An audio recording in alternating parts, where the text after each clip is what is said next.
Happy to introduce Sundra Moyyad, who is going to give us a brief overview of the Baha'i teachings. Sundra, would you begin by telling us what the word Baha'i means? Yes. Baha'i means follower of Baha'u'llah. Baha'u'llah is the founder of the Baha'i Faith. Baha meaning glory, Baha'i meaning follower of Baha. And the follower or believer in the Baha'i Faith is called a Baha'i, and that's what it means, follower of glory. Then when did the prophet founder Baha'u'llah live? Well, the prophet founder lived in, declared himself a manifestation of God actually in it was 1863.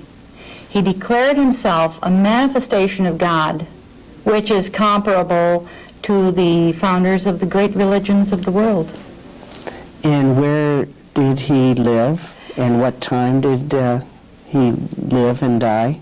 Baha'u'llah came from Persia, or the country that we know of today as Iran, and he was exiled from Iran ultimately to end up in Akka, Israel, which is Akka, Israel today. And he, of course, declared himself in 1863 and died in 1892, actually. So this is a fairly recent time as far as religions go. Then would we classify the Baha'i Faith as an Eastern religion? Well, it would be an Eastern religion, but actually the Baha'i Faith is a world religion. It has adherents from, oh my goodness, over 360 countries, territories, islands of the world.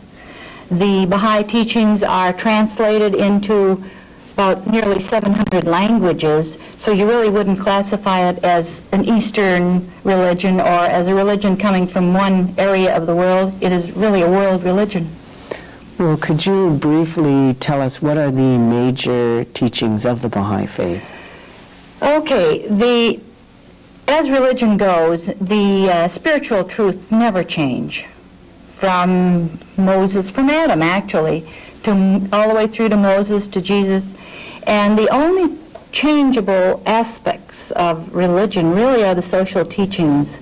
And the Baha'i Faith presents new social teachings for this day and age. Well, could you tell us what some of these new social teachings are? Okay, one of the very first ones is the investigation of truth. In other words, we are not to accept truth through someone else's interpretations. We in the world today actually can go right to the books themselves and read them. That is one of the first principles. Another principle is that religion is one. The Baha'i Faith is a religion for mankind, believing in one God, and that all religions actually are one, and through the guidance of one God. Yes. And another social teaching for this day is education for youth. This is education for boys and girls, and this education actually is equated to the capacity of the individual, and it's obligatory that the individual be taught some trade, some art or profession whereby he can serve mankind. And in the Baha'i Faith, work is worship. Providing, in the eyes of God, it is serving humanity and serving God. And this certainly is a very new concept. Yes. I might say another very timely principle is the equality of men and women. And you know how that is in the forefront in this day and age. Well, this is in the words of the scripture of the Baha'i Faith, the equality of men and women, and it's spelled out. Are there some other new teachings that Baha'u'llah has brought for this day? Yes, there are. The harmony of science and religion. Truth prevails in science and religion. Therefore, as we find, they are if they are in harmony, they're truth, either science or religion.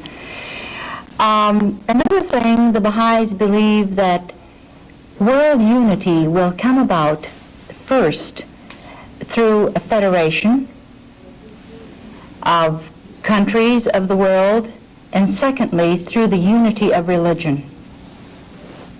Now, are there some new teachings that are related specifically to creating this new society? Absolutely. The Baha'i Faith has a world administration. First of all, Baha'is are obligated to the civil government. And Baha'is are to have no prejudice, race-wise, or relative to social status, to education, to economics, and this sort of thing. In fact, sharing wealth is very meritorious in the Baha'i Faith. Sharing wealth. Sharing wealth. And when that becomes meritorious, that becomes the goal for the human being. Some of these are rather new teachings in our step toward world order. And the Baha'is concentrate a great deal on world order. They do have an administration from the international level to the nations and all the way down to the local levels. Thank you very much. This has been very informative, Sundra. Thank you, Rod. I'm so happy to be here.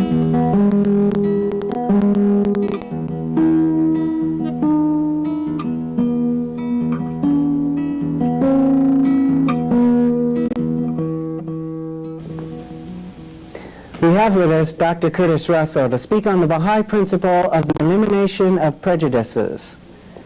Dr. Russell, could you start off by defining what prejudice means? Certainly, Rod. Thank you for asking. Prejudice is simply a very extreme negative attitude that a person might have toward one group of people or toward some other person. Most prejudices are based on extremely oversimplified and prejudged beliefs that a person might have about those people or about that person. It is possible, of course, to have prejudices in favor of people, Yes. but the ones that we're mostly concerned with are the prejudices against people, the negative attitudes.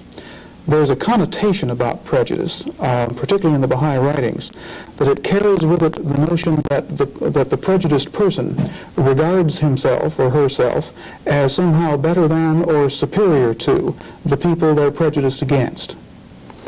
Why do the Baha'is feel that the elimination of prejudice is such an important idea?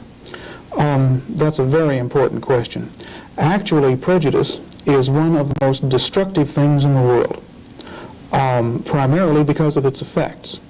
Out of prejudice, people behave unjustly toward other people. Prejudices lead to discriminatory practices, to injustice, to oppression, to persecution. Indeed, prejudice is noted as one of the major causes of warfare. If people are not fighting over territory, they're fighting over each other because they look down on each other and view each other as being inferior. And essentially, the Baha'i Faith takes the stance that unless prejudice is eliminated, that human progress really is not possible. Well, then, how do the Baha'is intend to eliminate it? Obviously, that's a tough question. Yes. Because we've been having prejudice in the world for a long time. Even in the early days, tribes could be said to have been prejudiced against others.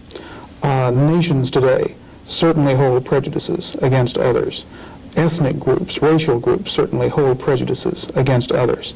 And when we see the widespread destruction, but the widespread occurrence of prejudice, you do wonder how it could possibly be eliminated. Well, the Baha'i teachings actually make three major points as to how prejudice can be eliminated. And one of the messages to the viewers of our program is to take heart, that prejudice can be eliminated. There are ways out of this. One of the root causes of prejudice, of course, is ignorance. And the Baha'i teachings make very definitive statements about the nature of human nature, the nature of man, as it were. The human soul, the human spirit, is viewed as that entity, that part of the creation, which alone is capable of recognizing its creator and is potentially capable of reflecting all of his attributes. This means that potentially every single human being in the world is potentially capable of reflecting all of the divine attributes to an unlimited degree. And of course, who couldn't love that? I suppose the principle that the Baha'i teachings are appealing to here is that knowledge leads to love. And of course, the knowledge of this kind of radiant reality that the Baha'i Faith points out as being true of human nature is the sort of thing, as I just mentioned, that anyone could love. A second way to eliminate prejudice is the Baha'i principle that people should associate with the peoples of all religions, races, etc., all over the world, in a spirit of joy and friendship. Indeed, it's said in the Baha'i writings that the purpose of religion is to bring friendship between people. And simply the act of associating can, by itself, make people hold more positive attitudes toward others. They can learn and understand about other people and realize that they are basically similar to themselves. I'd like to thank you for this brief introduction to this idea of prejudice, and thank you for being on our program.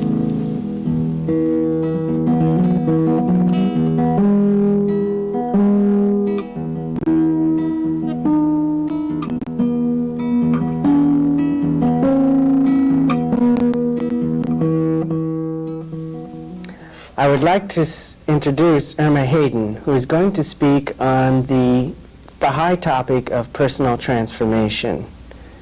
Welcome, Erma. Thank you very much. It's good to be here. Could you begin by explaining the necessity of personal transformation? Well, for one thing, man only uses a fraction of his potential, and so that needs to be improved. And more than that, it's also his responsibility to improve the condition of the world in which he lives. And so, that being true. So there are two aspects. One is improving yourself and improving the rest of the world. Exactly. How does the Baha'i Faith propose to accomplish this?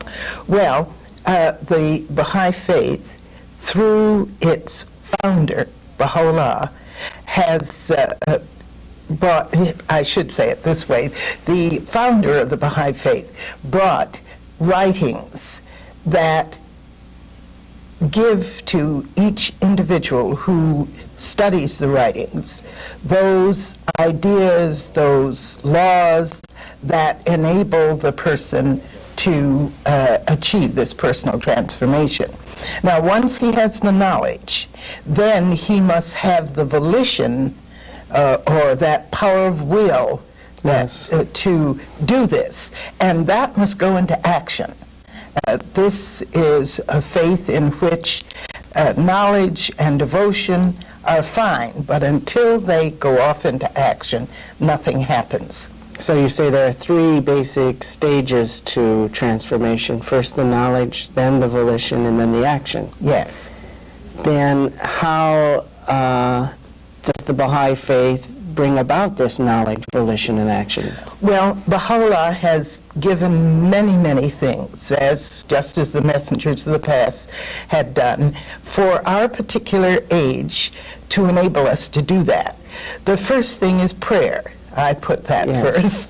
But because this enables you to turn to God and get the spiritual direction, and you feel yourself being beginning the transformation.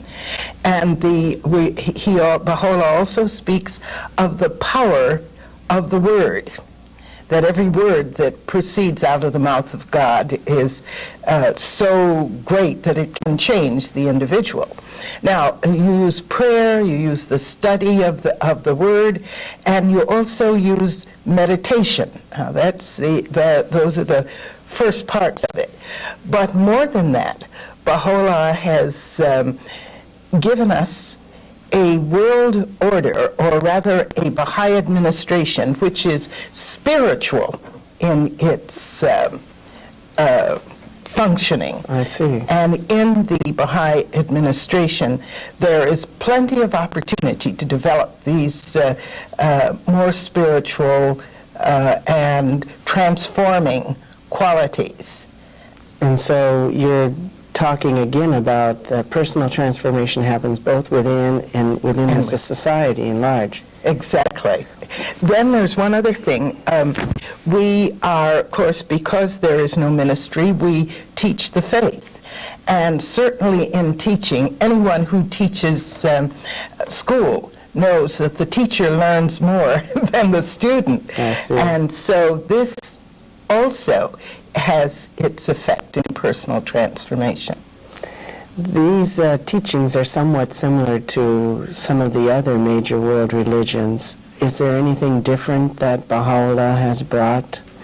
Well, for one thing, his teachings are, it's the social aspect of the teachings that I think are quite unique, because not only does he begin with the individual, as all other religions has done, it goes off into a social order. And even though every religion wants the individuals to live the religion, this can, in the Baha'i Faith, in order for the social order to be effective, all this must be going on at the same time. Very good. Thank you for being with us, Erma.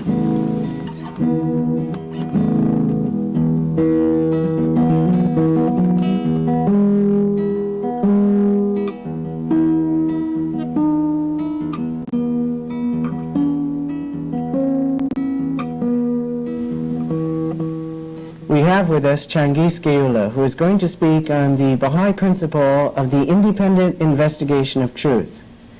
Changuiz, what does this principle mean to the Baha'is? As you mentioned, the principle of the independent investigation of truth is a fundamental teaching of the Baha'i Faith.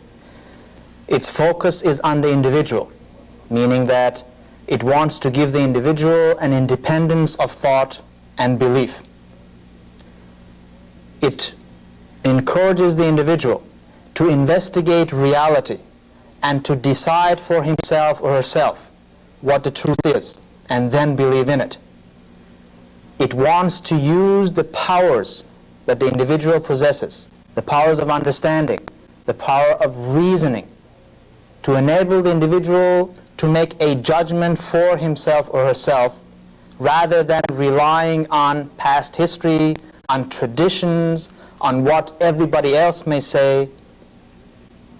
It wants to help the individual to use these powers to come up with the truth for himself or herself. So, using these powers, what ways and means would a person have available to them to independently investigate the truth? Well, there are many ways and means that the individual has. The individual can read, the individual can observe, but one thing in particular